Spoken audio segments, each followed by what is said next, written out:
All right, so before you get to it, okay, so Mexico can be considered part of Central America because when Mexico declared independence, they took Central America with it. Oh, okay. So Mexico can be in North America, it can be in Latin America, but also can kind of be Central America, Caribbean, because of the culture. Right. And because of the history. Anyways, let's talk about the things that were said about a certain company that we mentioned earlier today. So between the tag team title match and this match, they had the tribute to Arturo Ruas, who was one of the original commentators there. I thought, which was great. It was a really good tribute. And then they had Carlos Cabrera, and it was like 29 years in another company. What was the line? So the line was, it's like, it'll be only a matter of time for the record to be employed there is one day. I know. It was really funny. So bad. And then we had the match. And, of course, if you know a little bit about Sam Adonis, his brother is WWE's Corey Graves. Right. And they mentioned that, his older brother must be watching this from the plane because at that point in time they were on their way back from Saudi Arabia. Right. So really knowing that Corey Graves is probably watching Sam Adonis's matches because absolutely. He's his brother, but he probably did it from the plane. Some really good tongue in cheek. I will say this is where the pay-per-view for me started to pick up. It was, and I'm surprised because normally when it comes to matches like this, it's not really interesting to me. But I was very interested because there was a lot of history and storyline. But once again, I think the commentators really explained this well. They got their shit together as a part of the audio. Yeah, Matt Striker. No, it wasn't that. It was we didn't hear. The audio did. We didn't hear the Spanish commentators. Except one of them was like this. They were just kind of. Yeah, here. I'll be annoying by this. They're showing it down their throat. They were shoving it down their throat, and it was really annoying. They were. You're gonna hurt yourself. I'm like, Jesus Christ, is this like a 13-year-old on Call of Duty? Like, fuck. I think overall he got better. The Call of Duty said, "Fuck you, motherfucker." Right. He got. I think overall the commentators got better as time progressed. Oh God, yes. So this is to the point where I can enjoy it, but. NGD and La Empresa, two groups that came from CMLL, attacked La Familia Real, which made sense for what each team was going for. Right. And then they did the churn actually at a really good time. They did. And I just thought overall, I'm not usually a big fan of like multi-man matches like this, but this one was pretty much at least an enjoyable match. Yeah. I thought structurally it was fine. I don't even know who won the match because it just broke down because you had Los Mercenarios come out and attack pretty much everybody, cementing the warfare. Yeah. Which, to be honest with you, I'm not against because that's kind of what they're meant to be. Right. It's meant to be warfare. Right. Interrupt matches on a big stage, and they just kind of did a big old hodgepodge of whatever. Right. It's hard to really describe on what happened, but honestly, this one at least kind of cemented that brand war or that faction warfare thing. Absolutely. Now incorporate the trios belt into this more, and you'll have a situation like the never open weight 6-man tag team belts. Like circa 2 years ago. Right. And you'll be in a much better position. Yep. But that's just kind of where we are now. Overall, this is kind of where this shit picked up. All right. Disorganized mess because... This was what the triple tag. Oh yeah, so this was the mixed tag. Yeah, this is the one with like the stupid like referee rivalry. Who cares? Yes. The problem is that Los Vampires, they did the segment right before this match, right? And then they went to the back, and then two of them went out.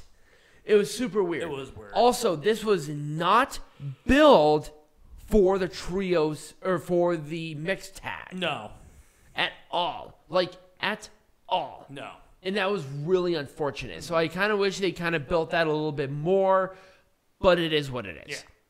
Let's talk about this one. Once again, Willie Mack was replaced by Myzteziz Jr. They did the best given the circumstances. I thought it was okay. I mean, I liked the spot with the mini. Yes, that was we didn't even talk about that. Microman was out there. Yes, Microman was out. Yes. It was so adorable. He is the shortest luchador. I think his dad is shorter, isn't he? No, he's not. No, but he was picked like a puppy. Yes. It was amazing. Fun fact, he is so with Crotch Dog from his front paws up to the top of his head was about what? A foot. 1 foot. A foot and some change? Well, 1 foot. He was 2 foot, like laid out, like splayed out. Right. Microman could not. He didn't have to bend down to pet the dog. Let's put it that way. Right. Also, his dad is the Blue Monkey in CMLL. Yes. Also, he was trained by his father's good friend Ultimo Guerrero. Actually. Anyways, let's stop talking about midgets. Other than that, this was a fun match. I kind of wish the promo and what happened was consistent, and the tax spot was not necessary unless it was the final spot of the match. Right. It was unnecessary. Then it would have been fine. Yeah. Anyways, move on to the next one. I want to go bad. I know, I do. So, once again, why was Lady Maravilla taken out? There was no explanation for that because that's what they built. Taya Valkyrie was originally scheduled to be in a Reina de Reinas match at this show. And then she was scheduled in this match on this show. Yep. And then they took her out of the promo of this show wanting to do a mystery person. There's no point. There's no point. Anyways. There was no point. The whole match was a fucking mess. It was. I would have done everything differently with this. Taya Valkyrie would have come out last. I would have done the stupid promo with her. And I would have, once again, I would have had her win. But I feel like there was an injury. Yeah. Because, like, halfway through the match, 2 of them just left. Yeah, it was kind of weird. I'm like, ooh, something. I've like during the match, I'm like, something went wrong. Right. Like the entire time. You can tell Phoenix Gallery is starting to tuck her out here. I would have done really anything differently with this. I thought it was structured really well. It was a really good match with La Empresa in it, which is this was much better. It was much better than their Triple Mania Regia nonsense match. Oh yeah. I thought it was structured better. I thought it was fought better.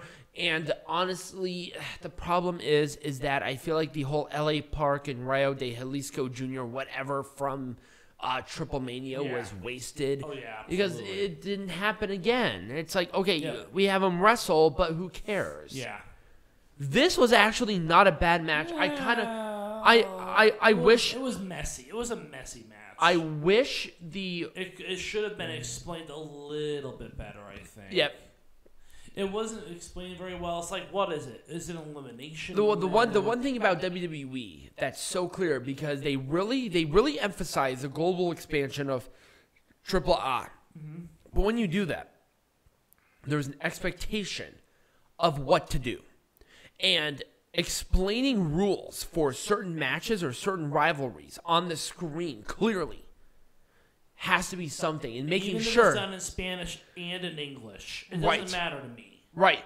I think that would have made this a lot better because, once again, we had a conflicting thing where we clearly heard elimination, but then all of a sudden, Psycho Clown could do one thing and won. Like, period. It was super weird. It doesn't make any sense to me. It doesn't make any sense. The right people, I think, overall were in this match. I just don't think the winner was the right call.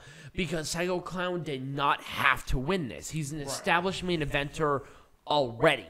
You need to put somebody in this that has never either gone, won, or have been in a high-profile match like this. Everybody else but Bandito was within that parameter. Let's call him a former ROH champion, but he's a current. That was weird, too. Yeah, Bandito still has the current Ring of Honor World Champion. Right. That title unification match is not happening until Supercard of Honor.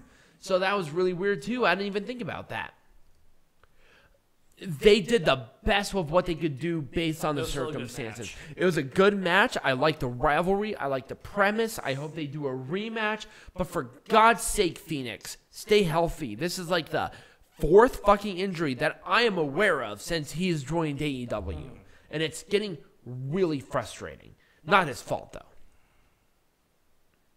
Also, the ending was a mess. I would have done that. I would have done that much differently.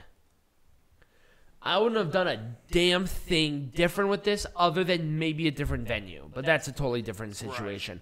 The right people, the right winner, the right title, the right placement. Yep. And also, you just know that if this was in a closed dome or if it was a nice night out. I want to see them battle it out again, man. This is going to be a triple mania. It has to be. Oh, God. Especially given that circumstances. They pulled off a good match during bad weather. Think of what they do during a controlled environment. Right. You know that's going to be a big winner. So I wouldn't have done anything different. Anyway, Peanut Gallerio. What are we doing next week? To be determined. To be determined. We have a couple of ideas rolling around. But if you enjoy the show, remember to like, subscribe, follow, share it with all your friends, become a patron. Links all around down below. Peanut Gallery will... You can see part of it. Of his shirt. And as always, be majestic.